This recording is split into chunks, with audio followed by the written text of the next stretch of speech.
wabarakatuh. Assalamualaikum warahmatullahi wabarakatuh.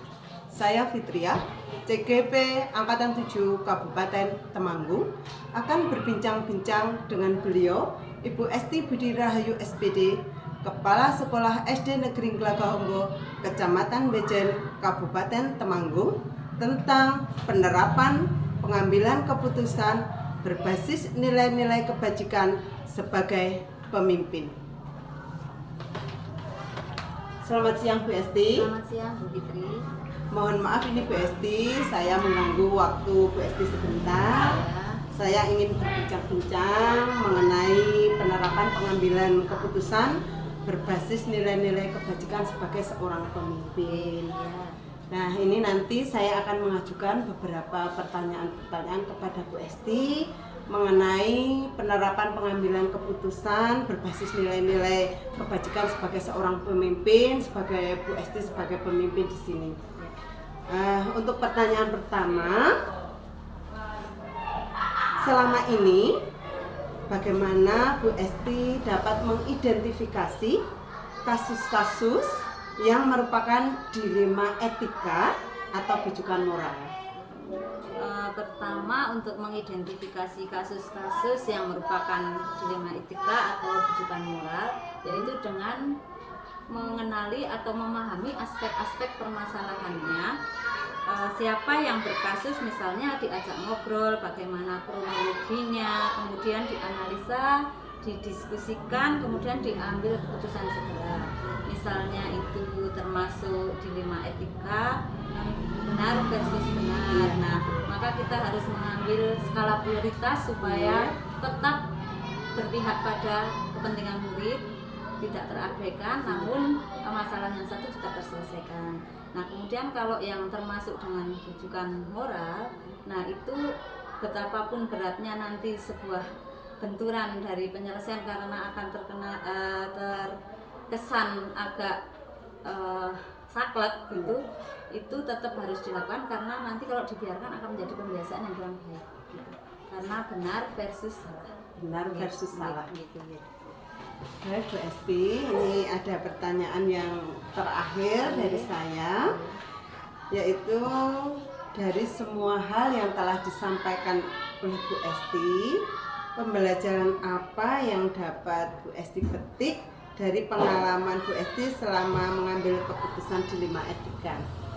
Pengalaman saya sebagai kepala sekolah ya, bahwa seorang kepala sekolah itu harus bisa mengambil keputusan dengan cepat terhadap permasalahan yang sedang dihadapi, dan tentunya tidak mengabaikan bahwa keputusan itu tetap harus berpihak pada kepentingan siswa di sekolah.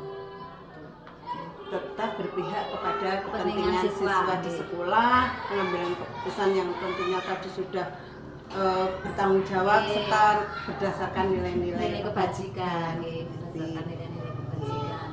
Kiranya sudah cukup sekian beberapa pertanyaan yang telah saya ajukan kepada Bu Esti.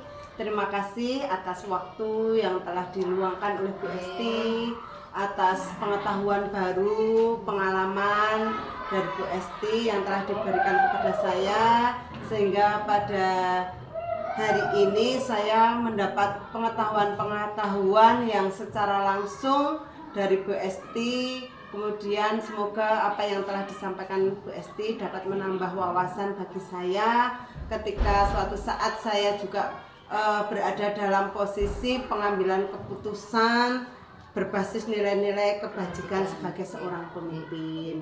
Terima kasih Bu Esti atas waktu dan pengetahuan serta pengalaman yang telah diberikan kepada saya. Ya, sama-sama Bu Fitri, semoga sukses selalu. Amin. Program guru penggeraknya segera selesai dan bermanfaat dalam dunia pendidikan. Terima kasih Bu Esti.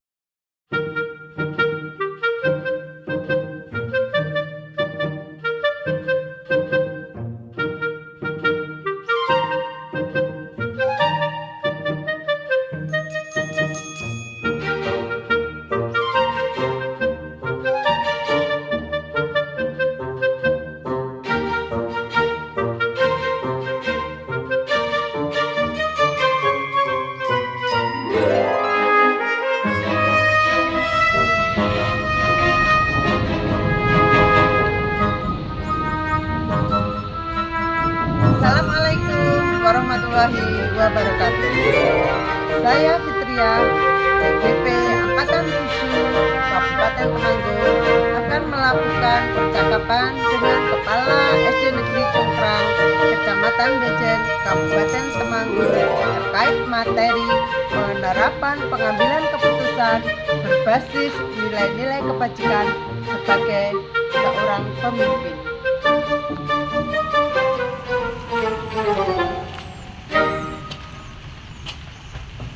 Assalamualaikum. Waalaikumsalam warahmatullahi wabarakatuh. Selamat siang, Bapak. Selamat siang, alhamdulillah sehat, Mbak. Alhamdulillah sehat, Pak. Jangan sehat, Pak. Pangestunipun, alhamdulillah selalu diparingi sehat walafiat. Pak Parianto tentu saja sebagai Kepala SD Negeri Congkrang banyak sekali pengalaman-pengalaman yang telah dilakukan atau dilalui oleh Bapak terkait dengan penerapan pengambilan keputusan berbasis nilai-nilai kebajikan sebagai seorang pemimpin. Nah, dalam kesempatan ini mohon bantuan, saya akan menggali pengalaman-pengalaman tersebut dengan mengungkapkan dengan beberapa pertanyaan-pertanyaan kepada Bapak. Mohon izin untuk kali ini saya akan memberikan pertanyaan yang pertama kepada Bapak. Selama ini, bagaimanakah Bapak dapat mengidentifikasi kasus-kasus yang merupakan dilema etika ataupun rujukan moral, Bapak? Ya, terima kasih ini Bu Fitri dari SD Negeri Blakaudo. Jadi sudah waktunya di sini kita nanti belajar bersama-sama juga. Karena apa? Nanti insya Allah akan saya sampaikan beberapa pengalaman yang pernah kita alami, mungkin berbeda dengan penjenengan yang ada di SD Blakaudo sana, kondisi dan situasinya terkait dengan identifikasi kasus-kasus yang merupakan dilema etika ataupun rujukan moral. Itu biasanya berjalan lebih kondisional. Kadang-kadang kasus tersebut langsung dapat diidentifikasi, namun juga kadang-kadang ada beberapa kasus yang mungkin berbeda. Untuk selanjutnya, selama ini tentu saja Bapak sudah banyak sekali pengalaman-pengalaman Pak dalam pengambilan keputusan dengan berbagai masalah tentu saja. Nah, bagaimana Bapak menjalankan pengambilan keputusan di SD Congkrang ini, terutama untuk kasus-kasus di mana ada dua kepentingan yang sama-sama benar atau sama-sama mengandung nilai kebajikan, Pak? Kita setiap kali menyelesaikan masalah terkait dengan hal tersebut, itu seolah kita merasa bersama-sama dan kita terima dengan lapang dada, dengan sejuk, kepala dingin, sehingga orang itu akan memandang kita bahwa kita itu ternyata juga matang dalam hal menyelesaikan suatu masalah. Betul sekali. Dari semua hal yang telah Bapak sampaikan, kira-kira pembelajaran apa yang dapat Bapak petik dari pengalaman-pengalaman Bapak dalam mengambil keputusan dilema etika? Jadi begini, setiap kali kita itu mengambil keputusan ataupun mungkin terkait dengan persoalan yang setiap saat terjadi, setiap saat itu muncul di hadapan kita, di samping kita, membuat kita itu semakin banyak berpikir. Positifnya semakin banyak berpikir, kita semakin kreatif. Jadi apabila yang namanya manusia itu tidak bisa terbebas dari masalah, dan setiap kali masalah itu adalah merupakan pengalaman baru untuk saya pribadi. Sehingga setiap kali saya itu misalkan menghadapi masalah kapanpun, dimanapun kita berada, kita lebih tenang. Kenapa? Kita bisa berpikir demikian, punya keyakinan bahwa tidak ada masalah atau persoalan yang tidak bisa diselesaikan. Setiap kali ada masalah atau persoalan tadi, dari awal saya sampaikan, kita harus menggunakan kepala dingin, mungkin kita dengan senyuman ataupun dengan bahasa-bahasa yang lembut, sehingga apa, nanti misalkan masalah itu muncul dari teman ataupun masalah itu muncul dari anak didik kita hadapi dengan tadi, sehingga mereka menganggap saya itu sebagai apa, mitra ataupun mungkin sebagai sahabat atau mungkin sebagai teman, bukan antara guru dan murid, tapi sebagai sahabat. Sehingga apa, dalam proses tersebut akan sangat membantu jika sebuah kerjasama. Jadi kita kerjasama dengan teman, orang lain, dengan komite ataupun mungkin tokoh masyarakat dan lain sebagainya. Terima kasih Bapak, dari awal sampai akhir banyak sekali pengetahuan-pengetahuan yang saya dapat, wawasan-wawasan baru yang saya dapat mengenai pengambilan keputusan yang berbasis pada nilai-nilai kebajikan sebagai seorang pemimpin. Bisa saya dapat simpulkan bahwa berdasarkan apa yang telah disampaikan Bapak, bahwa setiap masalah itu pasti ada solusinya ketika kita akan mengambil keputusan dengan berdasarkan nilai-nilai kebajikan itu, dengan berkolaborasi dengan teman dan merasa tidak sendiri dalam pengambilan keputusannya itu, dengan hati tenang, pikiran jernih, dan menganggap bahwa masalah itu bukan sesuatu yang menjadi beban berat bagi diri kita karena kita hidup dengan teman, dengan saudara, dan menganggap bahwa dengan adanya masalah kita akan semakin kreatif untuk menyelesaikannya.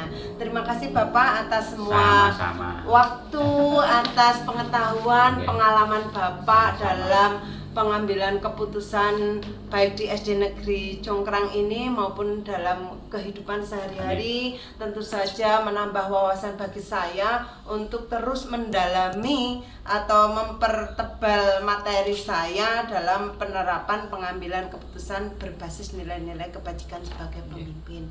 Terima kasih sekali atas waktunya dan semuanya Bapak. Dan untuk ini saya mohon pamit.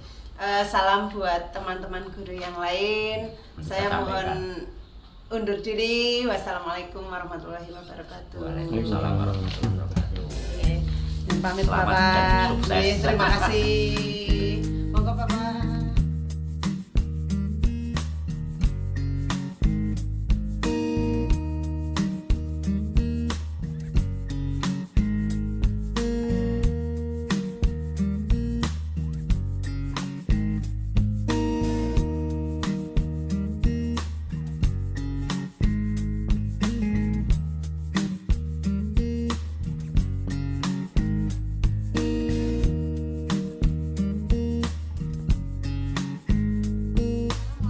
Warahmatullahi wabarakatuh.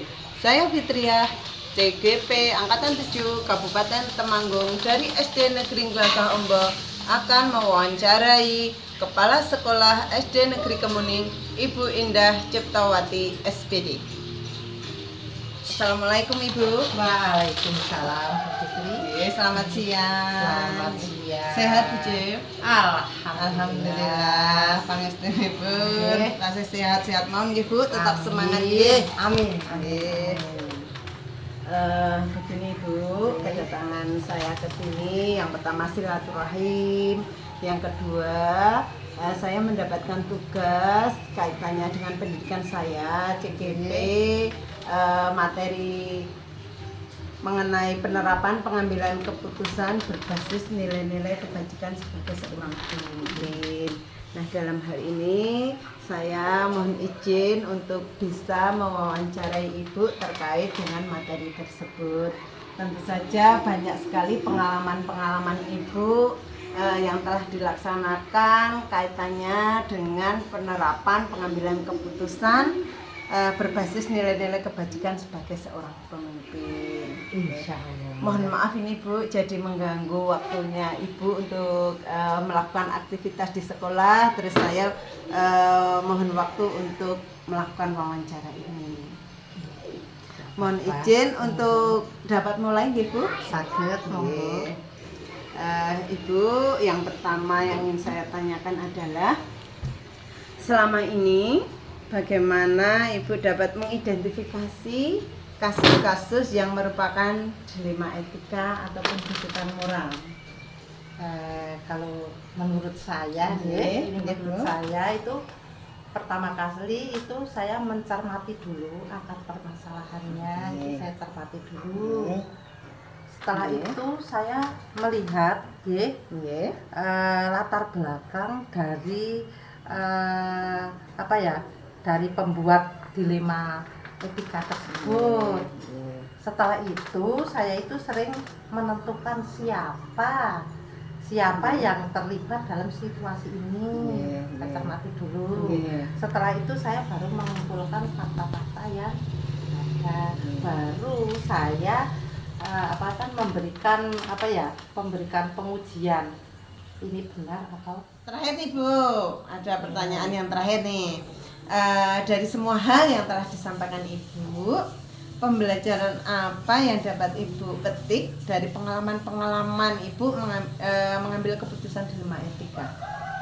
pertama kali Oke. itu dalam pengambilan keputusan Oke. itu tidak boleh egois. Oh, tidak Pertama boleh kali saya egois. tidak Oke. boleh itu Oke. mementingkan diri sendiri. Oke. Yang kedua, ambil keputusan jangan dalam keadaan emosional. Jangan keadaan emosi. Jangan mengambil keputusan dalam keadaan emosi. Oke. Terus jelas dulu akar permasalahannya. Oke.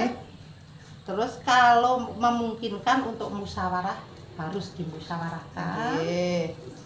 Karena kita di SD ya, yang Oke. penting berpihak pada murid.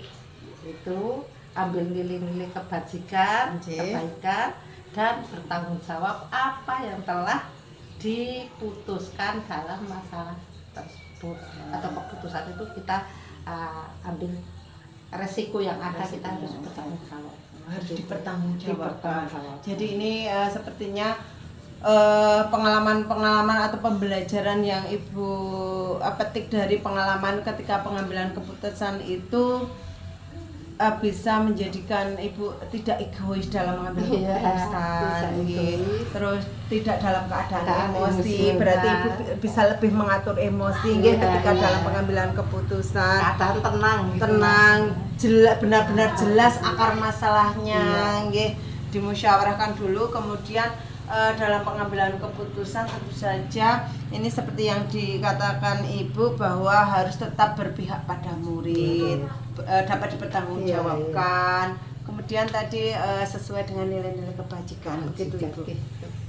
Banyak sekali ya pengalaman-pengalaman dari Ibu, luar biasa sekali, ini sangat membantu saya menambah pengalaman dan pengetahuan saya nih Bu dalam memahami materi-materi dan bisa menambah pengalaman saya untuk memahami bagaimana cara yang tepat, langkah-langkah yang baik, bagaimana cara mengatur emosi ketika pengambilan keputusan tersebut dilaksanakan atau diambil. Terima kasih sekali Ibu, banyak sekali pengalaman, saya menjadi lebih paham bagaimana ketika ada kasus-kasus dilema etika, kemudian kita mengambil keputusannya sesuai dengan langkah-langkah. Ini tadi ada prinsip-prinsip juga, ada untuk urutan langkah-langkah mengambil keputusan. Luar biasa sekali Ibu, ini menambah pengetahuan dan lebih memperbanyak pengetahuan saya dalam memahami materi ini. Terima kasih.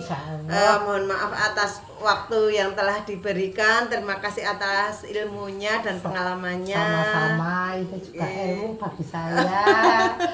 Semoga sukses Amin, selalu. amin. Terima kasih doanya Lebih Ibu. baik, Amin. Jadi pemimpin, Amin, amin. menjadi Terima yang kasih lebih doanya. baik, lebih Amin. sempurna. Nggih, nggih. Terima kasih Ibu, dan ini saya mohon pamit karena saya masih harus menyelesaikan tugas saya. Mohon izin. Assalamualaikum warahmatullahi Waalaikumsalam. wabarakatuh. Sama-sama. Maaf Nggih. kalau ada kesalahan Ngaten, itu nggih. saya. Matur nuwun sanget nggih Bu, Iya. nyuwun pamit. Monggo, monggo, Nggih. hati-hati. Nggih Bu, assalamualaikum. Waalaikumsalam.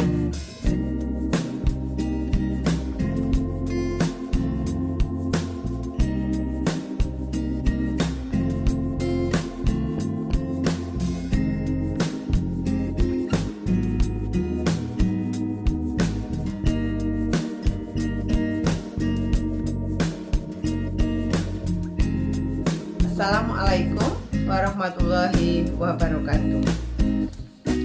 Saya akan menyampaikan analisis hasil wawancara bersama 3 kepala sekolah, yaitu Ibu Esti Budi Rahayu SPD, Kepala Sekolah SD Negeri Glagah Ombo, Bapak Suparyanto, Kepala Sekolah SD Negeri Cungkrang, dan Ibu Indah Ciptawati, Kepala Sekolah SD Negeri Kemuning. Ada hal-hal yang menarik yang muncul dari wawancara tersebut, yaitu secara garis besar ketiga kepala sekolah tersebut sudah menggunakan 4 paradigma, 3 prinsip, dan 9 langkah dalam pengujian pengambilan keputusan. Selanjutnya yang menarik bagi saya adalah gaya beliau bertiga dalam rangka penerapan pengambilan keputusan yang mengandung unsur dilema etika.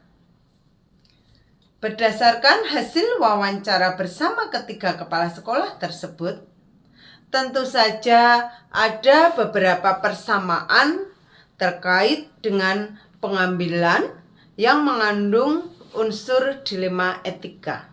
Maksud saya, pengambilan keputusan yang mengandung unsur dilema etika. Persamaan tersebut diantaranya persamaan prinsip, identifikasi masalah, kolaborasi, dan berdasarkan nilai-nilai kebajikan, pengambilan keputusan yang bertanggung jawab, dan tentu saja berpihak pada murid. Sedangkan perbedaannya adalah gaya beliau bertiga dalam menyikapi ketika ada masalah, kasus dilema etika, dan penerapan pengambilan keputusan. Ada yang segera mungkin untuk penyelesaiannya. Ada yang situasional dan kondisional, dan ada juga yang berhati-hati dan tidak terburu-buru karena perlu pemikiran yang matang dan tidak merugikan salah satu pihak. Dari salah satu kepala sekolah tersebut, ada yang menonjol ketika menerapkan pengambilan keputusan yang berbasis nilai-nilai kebajikan sebagai seorang pemimpin, yaitu beliau adalah Bapak Suparyanto SPD selaku Kepala Sekolah SD Negeri Cungkrang. Beliau sangat tegas dan kuat memegang teguh prinsip-prinsip yang diyakininya. Dan yang membedakan adalah bahwa menurut beliau, sudut pandang yang berbeda dalam menyikapi suatu masalah. Menurut beliau bertiga, rencana ke depan dalam menjalani pengambilan keputusan yang mengandung unsur dilema etika adalah haruslah selalu berdasar pada 4 paradigma, 3 prinsip, dan 9 langkah pengujian pengambilan keputusan. Serta dalam pengambilan keputusan harus berdasarkan nilai-nilai kebajikan, bertanggung jawab, dan tentu saja berpihak pada murid. Sebagai tolak ukur efektivitas pengambilan keputusan adalah kecepatan, ketepatan, dan tentu saja berpihak pada murid. Refleksi saya berdasarkan hasil analisis wawancara dalam menerapkan pengambilan keputusan dilema etika di lingkungan kami adalah selalu berdasar 4 paradigma, 3 prinsip, dan 9 langkah pengujian pengambilan keputusan. Sedangkan untuk penerapan pada murid-murid saya, selain berdasarkan 4 paradigma, 3 prinsip, dan 9 langkah pengujian dalam pengambilan keputusan tersebut, saya harus bersikap lebih tenang, tidak terburu-buru, harus berkolaborasi, dan tentu saja yang berpihak pada murid. Terhadap kolega guru atau rekan sejawat saya akan berbagi ilmu, sharing mengenai materi ini, yaitu materi penerapan pengambilan keputusan berdasarkan nilai-nilai kebajikan sebagai seorang pemimpin. Insya Allah, dalam waktu dekat, sesegera mungkin saya akan menyampaikan materi ini kepada rekan sejawat atau kolega guru yang lain. Terima kasih. Wassalamualaikum warahmatullahi wabarakatuh.